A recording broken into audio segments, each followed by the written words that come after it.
by His Excellency. Grade R will be compulsory, thus giving us an opportunity to strengthen the foundations for learning.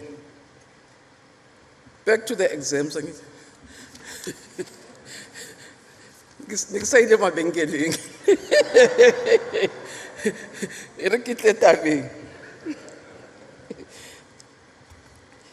Program Director, in terms of the 2023 exams, the scope and size, we presented 8,977, 765 full-time learners in this year. And these include part-time and full-time learners. We produced 162 question papers, printed more than 10 million question papers, and had more than 6,898 centers were running our exams.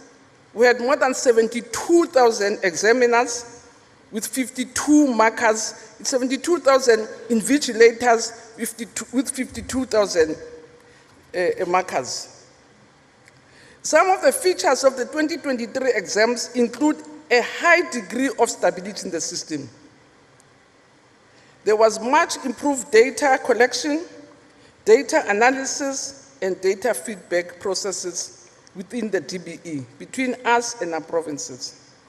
And more importantly, the class of 2023 showed the greatest determination, fortitude, and resolve to overcome all odds, similarly to the class of 2022.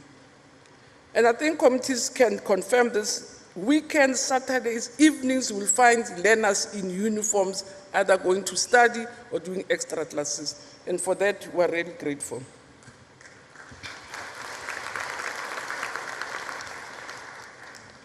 So, the Terra Committee, Umalusi Program Director, we are happy to inform the nation that on Monday, the 15th of January, Prof. Umalusi, the chairperson of the board is here, the Prof. It did declare that, and I quote, the examinations were administered largely in accordance with the regulations pertaining to the conduct, administration, and management of the National Senior Certificate.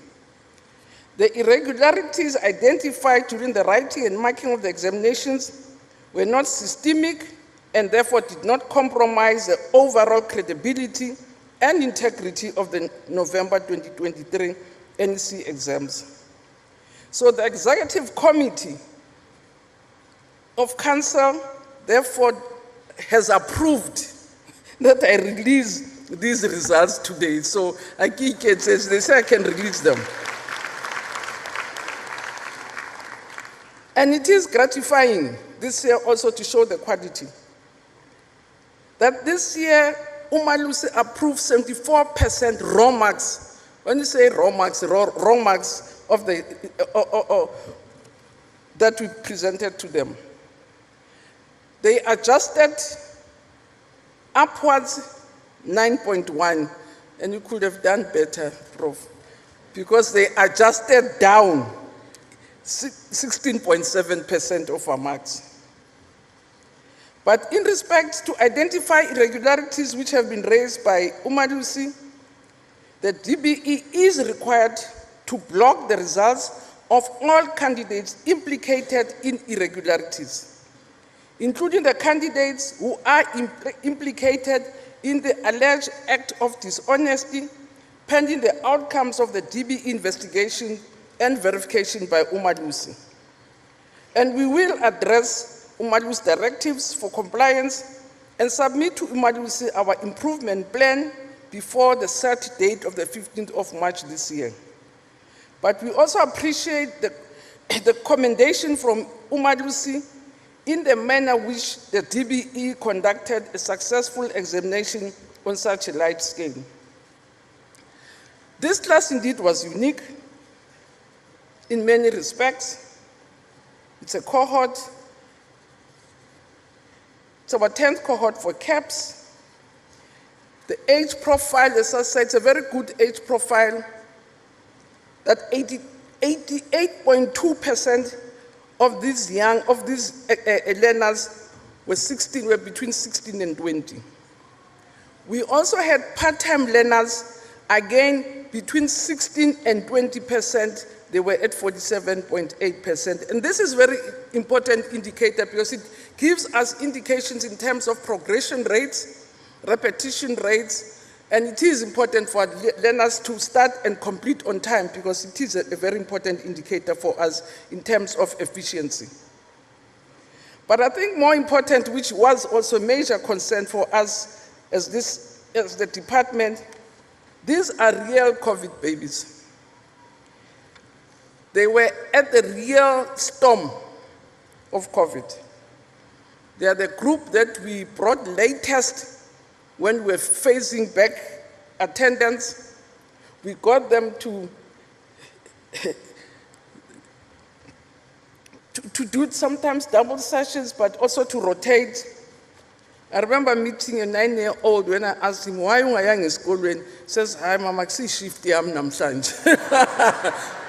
So they were about Mama shift, so it was not a very easy time for this group. As I say, they were exposed to COVID while they were in grade 9 and 10, respectively, placing them at the eye of the COVID-19 storm. So their ability to cope during these extremely difficult academic and psycho-emotional draining years is a manifestation of their fortitude and burning desire to improve their future. As I said, we had more than 897,000 learners who sat for these exams. 715,000 of them were full-time, and we're very encouraged that 182,000 learners also were part-time. And I can report that we even have 65-year-olds who also sat for these exams. Whilst we had 14-year-olds, we had 65-year-olds who sat for these exams, and for that we're also appreciative. As indicated in our previous year, we did also mention that our curriculum offerings are in a continuous process of refinement and alignment. Part of this work we did by introducing more subjects. So you'll see from our technical report that there are also new subjects that were presented and that these learners were writing this year. Some of our new subjects that we introduced and they had to be examined this year, they would include maritime economics, sports and exercise science, nautical science, equine studies, maritime science. We also introduced practical assessment tasks for technical maths. Our technical report has all the information on participation and performance in these subjects. Clearly, the support programs and interventions that were produced by DBE, which I'm not going to go with in detail, because I'm sure you want to know the percentage, so get it avenged. The support programs and interventions that we introduced this year, both for learners and educators, the policy shifts introduced to mitigate the difficult effects of COVID-19, the strengthening of the implementation and monitoring evaluation of the curriculum and assessment practices, and more important, the resilience of this cohort, the stability and the maturity of the system on a rise has really saved and protected us. Again, we are reporting on progress learner, because again, you will recall that we introduced a policy on progression to unclog the system as lots of learners were unnecessarily repeating the same grade or phase more than once. So the policy of progression, therefore, directed that no learner should repeat a phase more than once. But it doesn't mean that if you produce once, then we progress you. There are also concessions, because some parents come to me to say, my child has been in this grade. Say, let me look at the report about 111 to say, actually, if I never see we say, notice. So the policy on progression and the second chance Matric program were introduced to reduce the number of young people who were not in employment, not in education and training, the so-called NEET. And we will be, and I'm told that registration for the second chance program has started, it's open, and will close somewhere in February. So it is important for our learners, as DM has said, who may want to improve their qualifications, but also for the late bloomers who left school and second thought feel that I really want to go back to school, and this program is meant for them. We again report on learners with special needs, because we do strongly believe that an inclusive education system makes an immense contribution towards an inclusive economy to serve an inclusive society. So by providing learners with special education needs access to quality basic education program is an imperative, because it's based on our constitutional social justice principles on equity, inclusivity, redress, amongst others. We have, for the past few years, included the learners with special needs in the tracking learner performance in the NSC system. And I can report, and again it's in our technical report, that 5,458 of these learners did enroll, 5,288 of them did write, and 4,581 of these learners have passed. 2,000 got bachelor, 2,400 got bachelors, 1,360 got diplomas, but these learners with special needs managed to achieve a total of 2,072 distinctions.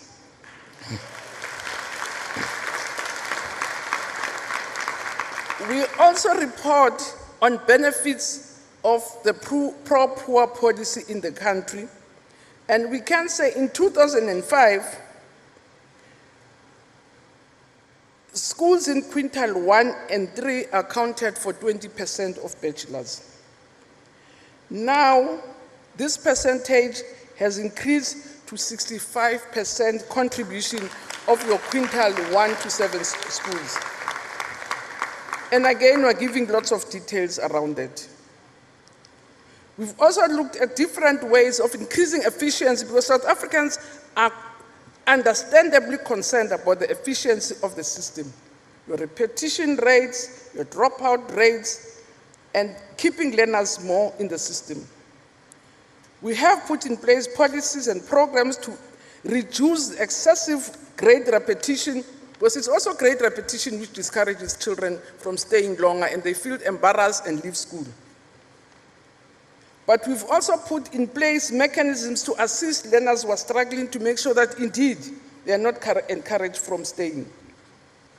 So these days we can confidently say children repeat less and are less likely to be in school into their 20s. But most important of all, they are much more likely to successfully complete a national senior certificate or an equivalent qualification. Because indeed, Prima, when I didn't go to, they just get discouraged. I sang Fanelanga Lindau. Let me leave. So we're really making sure that we make sure that our learners are at the appropriate age. We retain a few of them. We look at throughput rates. Again, in our technical report, Chair, we report on learners who are recipients of social grants to also see how they are performing and how they are succeeding, and I won't go to details in that. We're also reporting on learners from correctional facilities, that 137 of them sat for exams, 90 of them got bachelors, so 90 of them got bachelors, 34 of them got diplomas. Therefore, 93.2% of full-time candidates in correctional facilities who wrote the exams passed. They gave us 278 distinctions. We also aggregate our information according to gender. 56.4 candidates were girls, 43.6% were boys, which does indeed call us to continue to look at the boy child. Because we want 50-50. We were not saying we want them to perform less as much as we want girls to proceed. 42% of the girls passed, 39.6% of the boys passed. But in terms of bachelor passes, the boys again surpassed the girls. They passed with degrees at 28.6. I'm a boys' room. So the gender roles, and they are not making tea for every visitor who's here. So they have space and time. So they got more bachelors than girls. And even in terms of high diplomas, they got more diplomas than girls. So program director, the NDP does recognize that districts are a very crucial interface of our basic education system. It helps us to identify best practices, to share information, and provide support to schools. And that's why it always heartens or warms my heart when I see colleagues from provinces interacting, because we learn from each other, we copy from each other, and that's very healthy for our system. Because the continued growth in the performance of districts is continuously monitored and evaluated by both provincial and national basic education departments. So the reports on the monitoring and evaluation in oversight and the analysis of the performances of schools, which are normally presented at the quarterly meetings which I convene with district directors, they continue to assist and enable us to reprioritize support and intervention programs. So in 2023, none of our districts attained anything lower than 60%. There's only one district that is at 70. 19 of our districts are between 70 and 79. And 55 districts performed at 80% and above.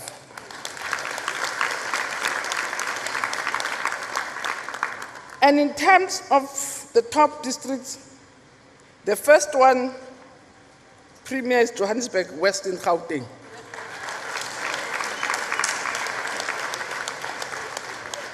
The second best performing district is Motheo in the Free State.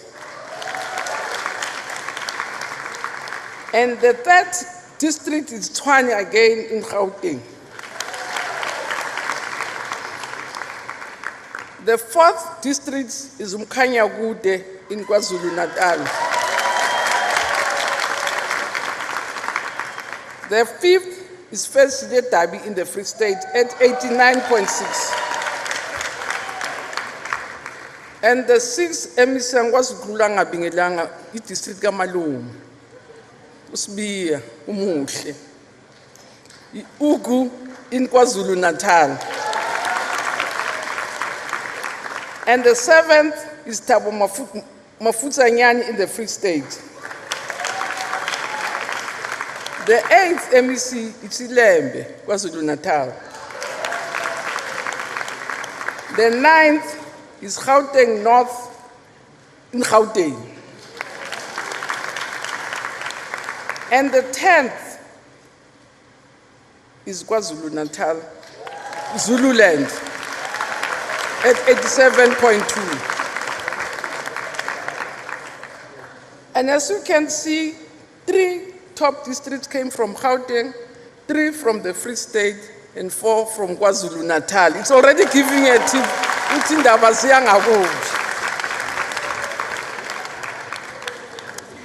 The leading district, MEC Eastern Cape, in Alfred Nzo in the Eastern Cape, it's number 1 in the Eastern Cape at 85.1. In the Free State, the leading district, Tetemoloi, it's 91.2. Kwena hapo khutli. In Gauteng, the leading district is Johannesburg West. In KZN, Babumota is Mkanyagud. In Limpopo, MEC Free State, Kimme Mudika at Mupani West. Tobe! Kiba Buhadi, Bankaba Kikwatam, if Niki Bonner next to Kikwatam. And then in Mpumalanga, Zetlanzeni at 81.8. In Northwest is Bujanala at 84.2. In the Northern Cape, it's Namakwa at 81.6. In the Northern Cape, MEC, you can guess, it's Metro North at 85.9 under Ms. Horn. In terms of provincial performances, it's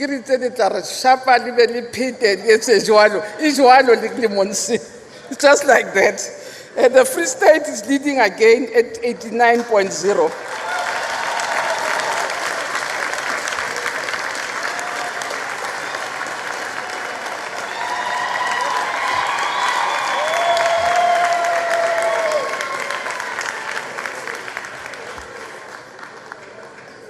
And I think at this point, we can briefly observe a moment of silence for MEC Tate.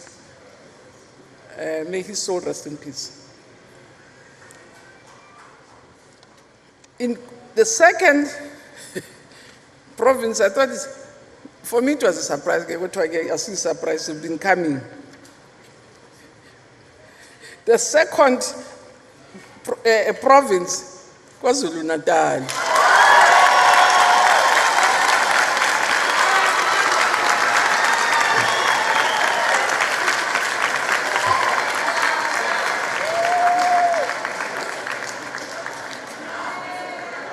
At 86.4, with an increased improvement of 3.4. Deputy Minister, I thought we were a national deputy. Manje ngibona regional manje now. Gauteng is the third province at 85.4.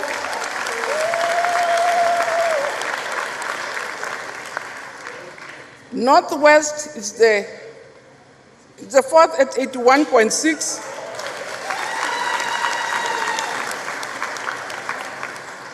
Western Cape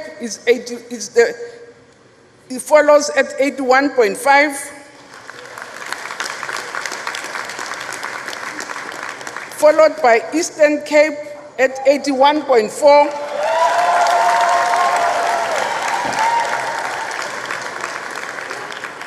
But what is let me finish reading them. Limpopo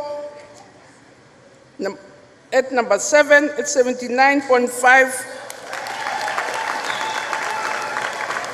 which I must say, MEC is the most improved province this year. It's the most improved province. Followed by the Eastern Cape as the second most improved province. Then Mpumalanga achieved 77.0%, which is an increase of 0.2%. And Northern Cape achieved 75.8%, which is an increase of 1.6%. But Program Director, when I studied this report, these results, I found them extremely interesting, but for me, an indication of a system that is rising in totality. The difference between KZN and Gauteng, KZN is at 86.4, Gauteng is at 85.4, 1% difference. But what is more interesting is Northwest, Western Cape, and the Eastern Cape. Northwest is 81.6, Western Cape is 81.5, Eastern Cape is 81.4. So all of them is 1% difference. So for me, what is heartening and encouraging is a very small percentage margins between the provinces, which really shows a system that is on the rise in its totality, so that we don't have lots of areas of dysfunctionality. So we also, as MECs, approved what we call a provincial inclusive baskets, because that's where we want to move away from the percentage passes, because they hide lots of information, which we are supposed to be tracking in terms of the NDP. And our full report has performance in terms of this inclusive basket. Which province is able to keep learners more? What are the, for instance, what are the throughput rates? You will find that Stranger Mpumalanga, Western Cape, and Eastern Cape have higher throughput rates than all the other provinces. So kids pass through the system. The other thing also that is curious, so in throughput rates, you have Western Cape, Eastern Cape that have achieved the highest throughput rates, including Mpumalanga.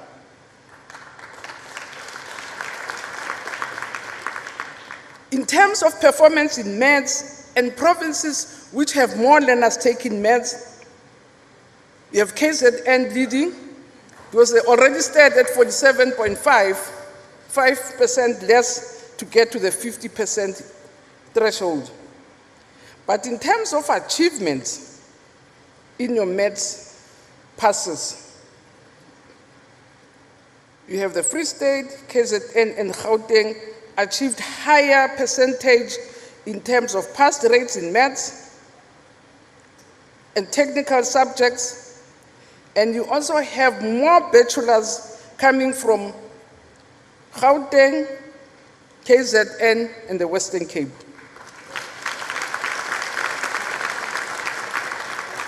So Eastern Cape, Limpopo, Mpumalanga, and Northwest have higher maths participation, so which means more learners are taking maths.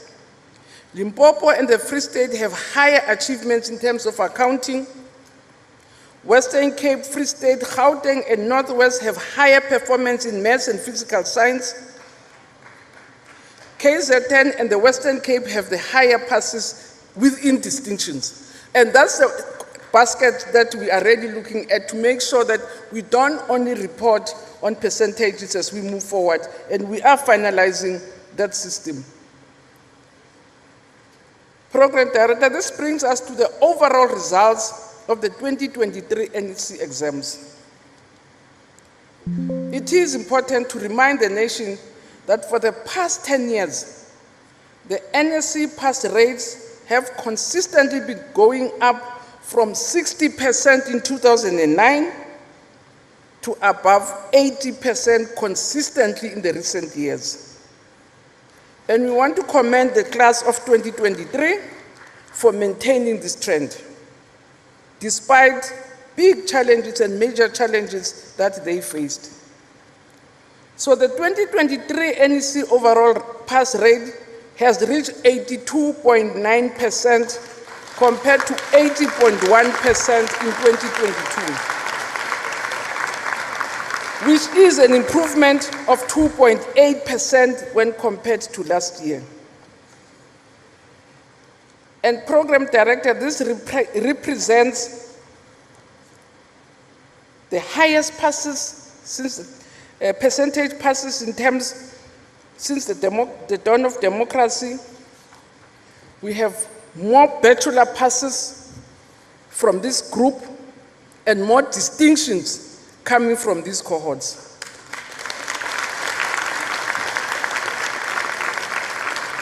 The number of learners qualifying for a bachelor degree stand at 40.9% from your low 20%. So we've reached 40.9%. We're shy of 10% to reach our NDP goals.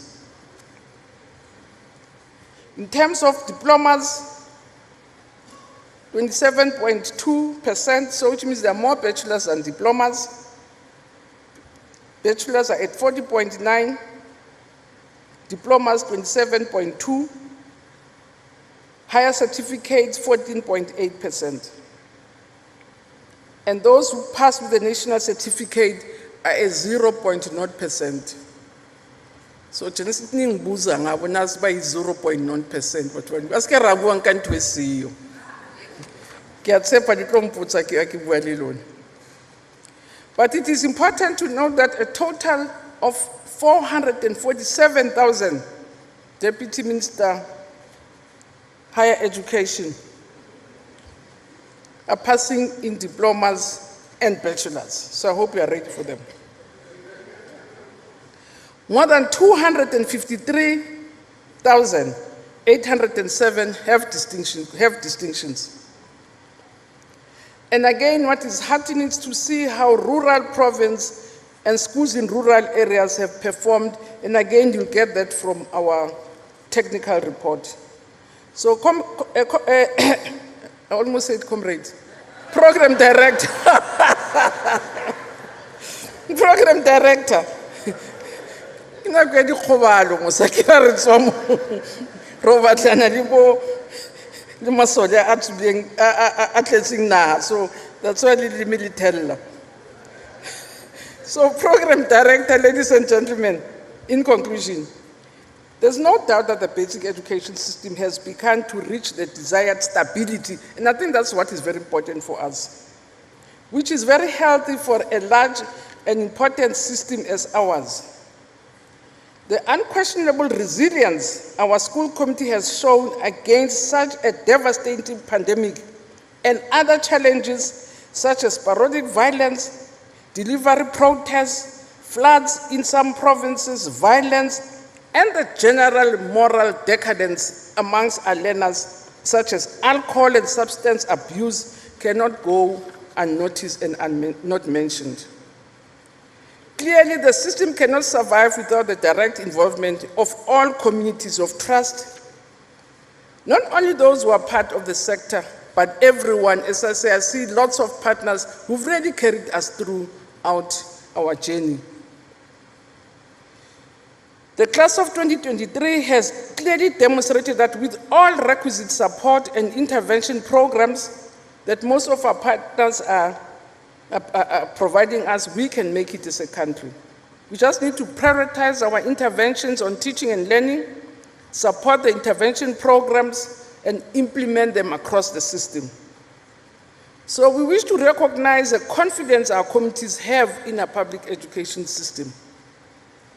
The fact that we had 96% of the candidates who enrolled for the senior certificate, both in public and private schools, registering with the Department of Basic Education, it confirms the confidence our communities have in our system, and we can't let them down.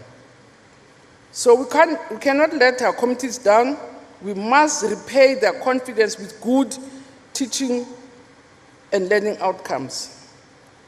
The high quality passes we have achieved this year, especially the record number of bachelor's and diploma passes, as well as passes with distinction, the fact that none of our provinces are performing at a rate lower than 75%, the fact that none of our districts are performing below 60%, and the fact that our no-fee schools have contributed 65% of bachelor passes in the system, showing that there's no room for error in the delivery of government's pro-poor policies. Program Director, ladies and gentlemen, as a sector, we must continue to expand our energies and priorities. We must continue with the consolidation of programs, your ECD program. We have to ramp up the performance in all our phases of schooling. We must continue to improve reading proficiency, numeracy of our learners, the 3 R's. We must work harder but smarter with all our partners to consolidate the gains we have made in the skills revolution through the 3-stream curriculum model and the 4th industrial revolution.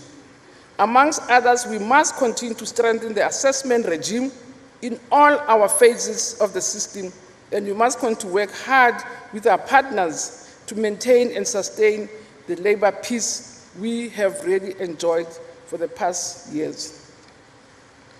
So in celebrating the great achievements of the class of 2023, I wish to thank the principals. Yesterday, MEC Premier went to school where the principal, I'm told the principal arrives at school at 6:30.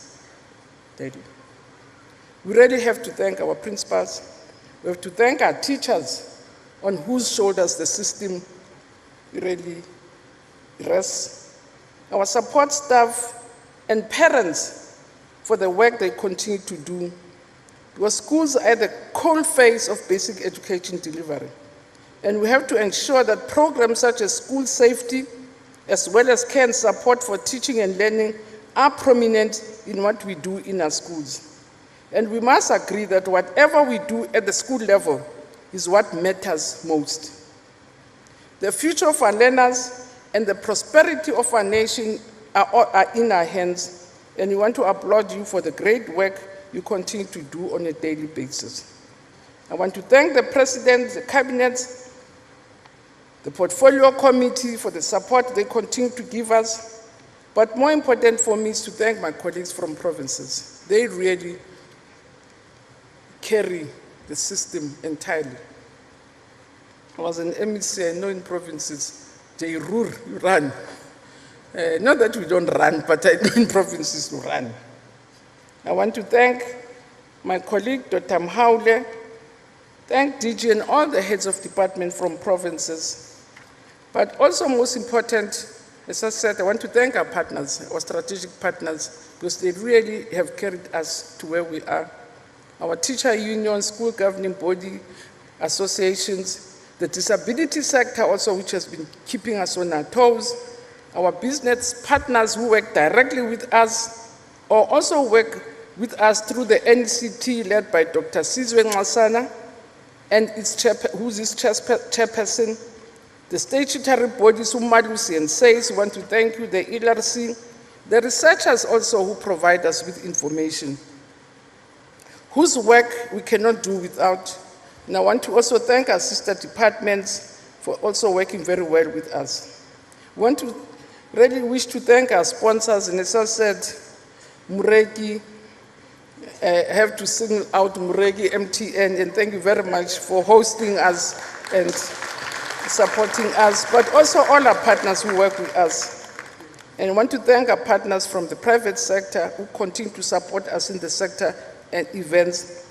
Once again, I want to conclude by thanking the class of 2023 in all our ordinary public schools, in all our independent and private schools. The future is in your hands, and I know I'm preaching to the converted again. You are not the ones that I should be telling to work hard, so I'll be wasting your time because you have proven that you are on top of the pack. So we wish you to really continue to work hard, succeed. For those, as the MEC or as the Deputy Minister had indicated, those who wish to improve their results should enroll for the Second Chance Matric program. Registration for the program has already opened and will close on the 20th of February this year. And we will definitely support you. You won't be on your own. So I wish you all the best in your youthful lives, best careers. And as I said, the country needs you. You are a cohort of young people who will be able to take this country to even greater heights and take our beautiful nation to even greater heights. I wish you well, and again, God bless and all of the best.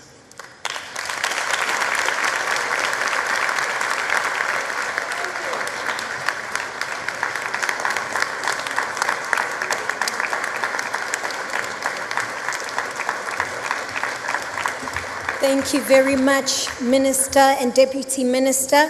What a great improvement and exceptional achievements we have seen in the education sector. We now move on to the next phase, prize giving.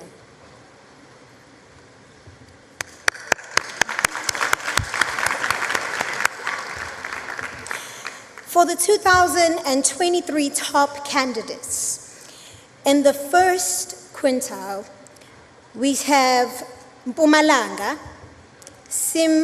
Simfolile Secondary School. In third place, Ivis Zimbusiso Chisale.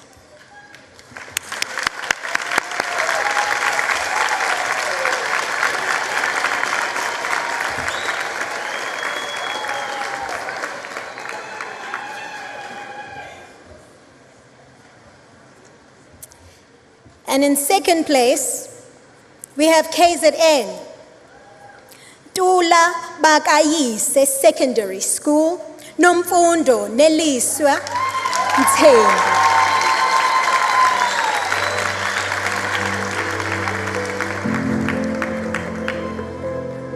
And in first place, KZN once more, Mandla Mthethwa School of Excellence. Olwethu kuhle konke Khumalo.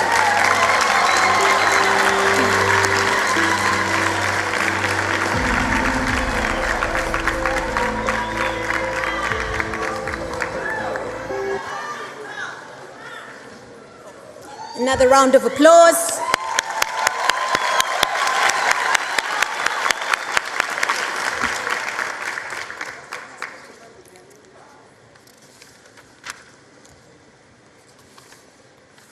And then we move on to mathematics. In KZN, in third place, we have Westfield Boys High, James Michael Dent.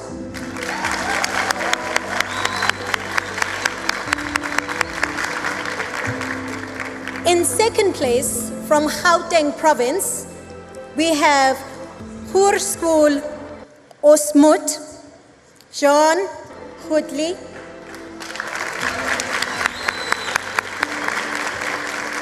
And in first place, from Western Cape, we have Rhenish Girls High School, Melissa Muller.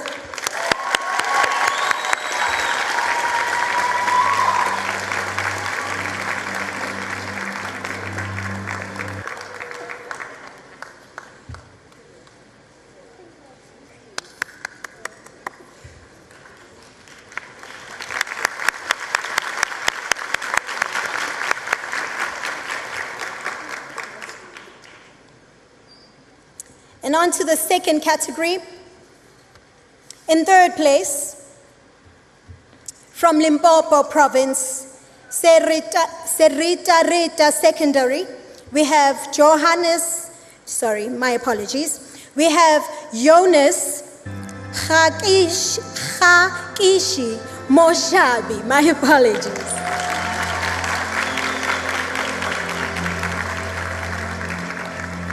In second place, from Limpopo Province, we have Patrick Ramano Secondary School,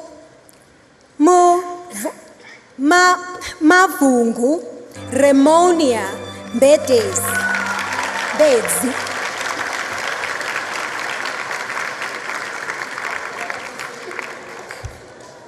And in first place, we have KwaZulu Natal, Adwa S School, Bonubwenza, no Twando Lwethu Mtshali.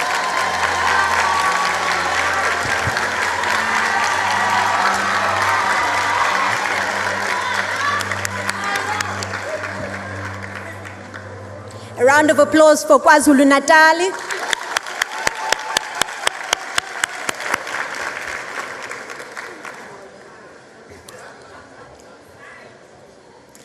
In technical maths, we have in third place, Gauteng Province, Eden Ridge Secondary School, Sifanele Vincent Kamte,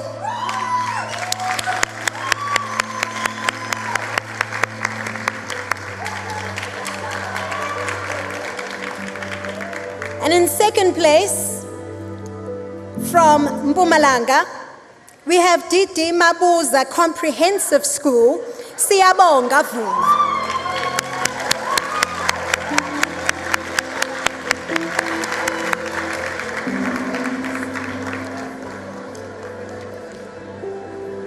And we go into the third quintile. In third place, from KwaZulu-Natal, Spesihle School, Zonke Hope Twala.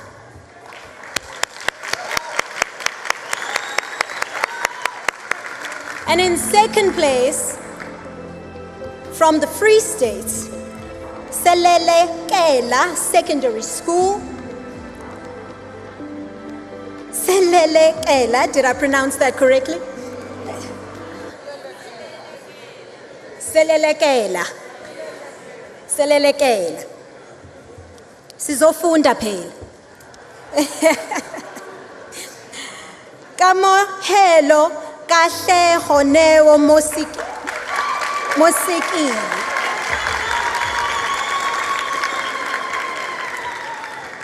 And in first place, from Limpopo Province, we have Bokamoso Senior Secondary. Bokamoso. Tabiseng Lefopana.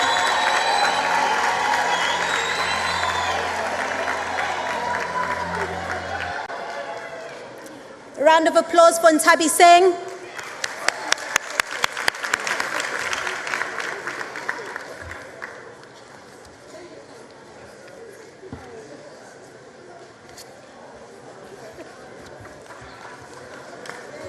A round of applause once more.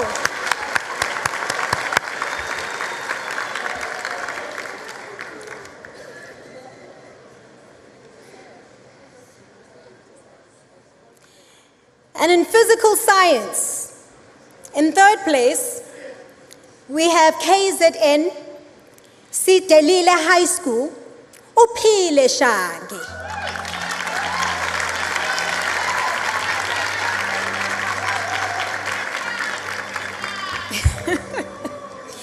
In second place, from Mpumalanga, we have KwaShanga Secondary School, Begumuzi, Mnisi. Begumuzi, Mnisi. And in first place, from Western Cape, Wynberg Boys High School, Jared Ryan Ben.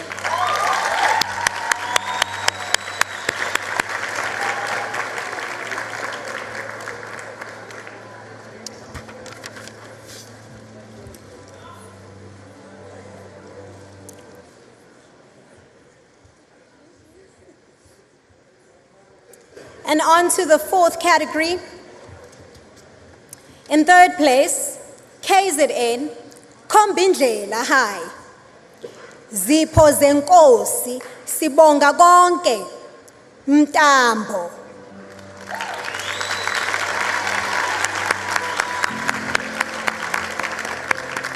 In second place, we have KZN again. Masibumbane High. Simlindele Thando lwethu Khumalo.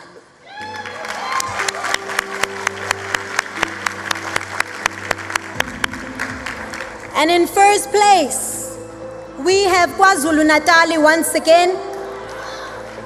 Sidelile High, Uphile Shangi.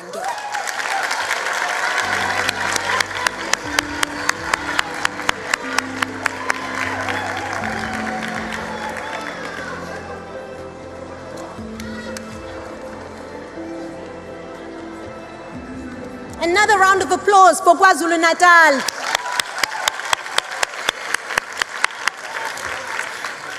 In technical sciences, from KwaZulu-Natal, third place, we have Indonsa High School, Zethembe Lihle Mbele.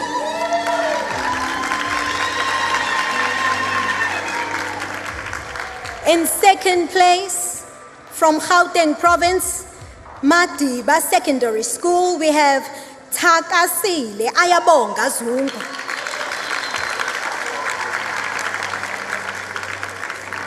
And in first place, we have from Gauteng Province, Eden Ridge Secondary School, Sifanele Vincent Kamte.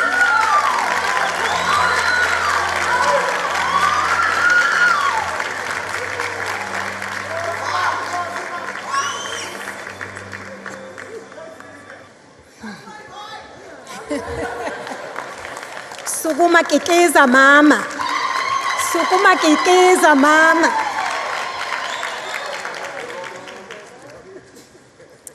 And on to the fifth quintile.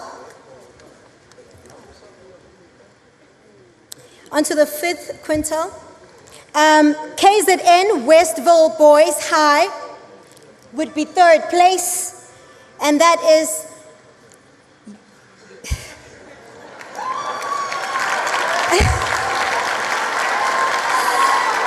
Jaskaran Mupana Raj Jarutana. Congratulations, sir.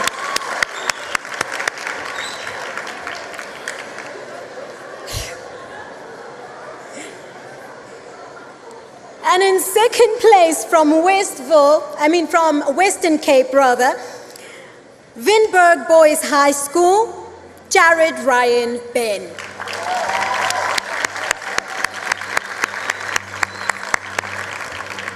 And in first place from Western Cape, Renish Girls High School, Melissa Mala.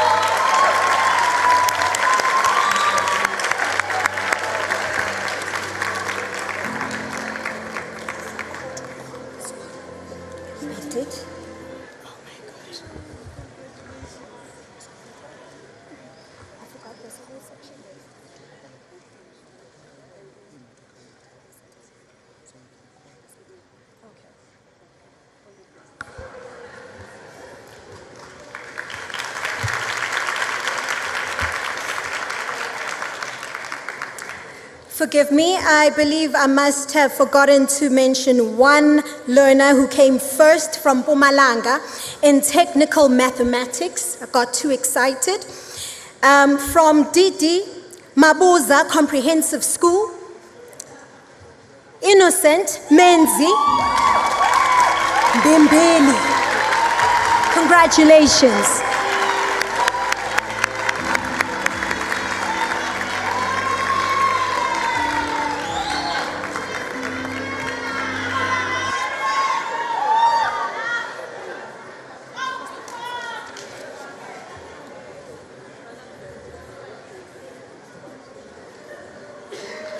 Another round of applause.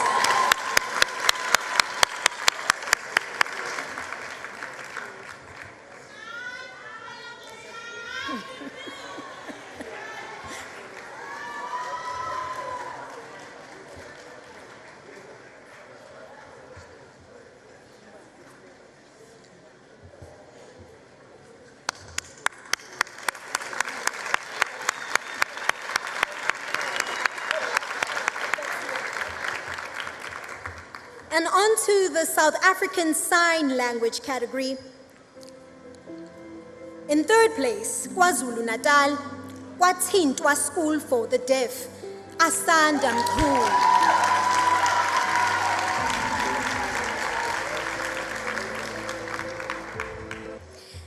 And in second place, we have Western Cape, Dela Bat School. In second place, Amahle Jemane. And in first place, we have KwaZulu-Natal, Kwathintwa School for the Deaf, Xoliswa Nkabinde.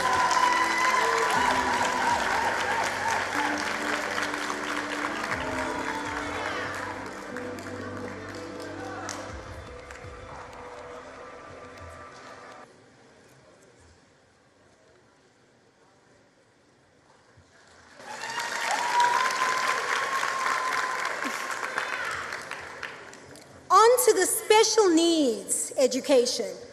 In third place, we have Western Cape, Athlone School for Blindes, Nizibone Victor Mapolisa.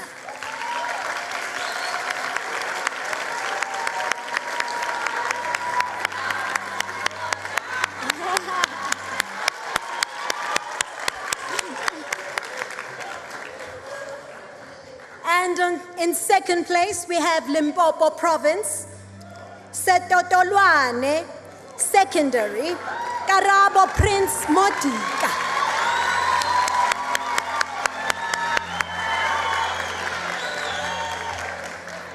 And in first place, from Western Cape, we have Athlone School for Blindes, Samkelo Kumata.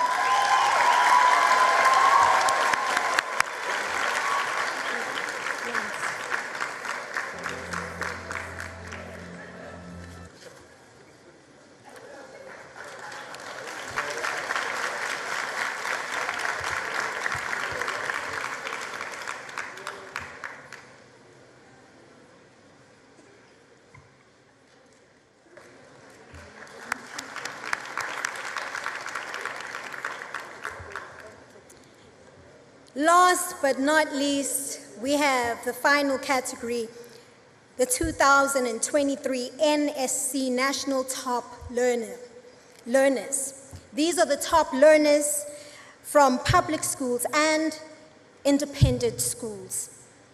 Our first learner from Western Cape,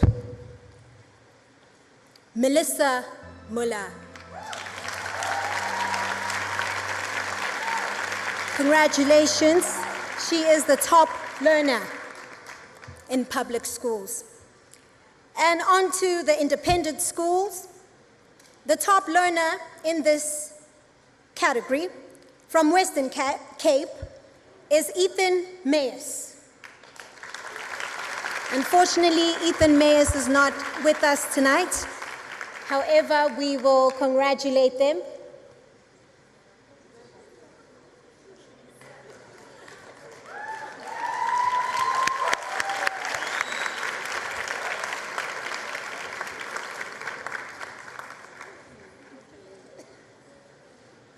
This is our top learner, Melissa Muller. Can we please give her a round of applause? She is the top learner in public schools. Congratulations, ma'am.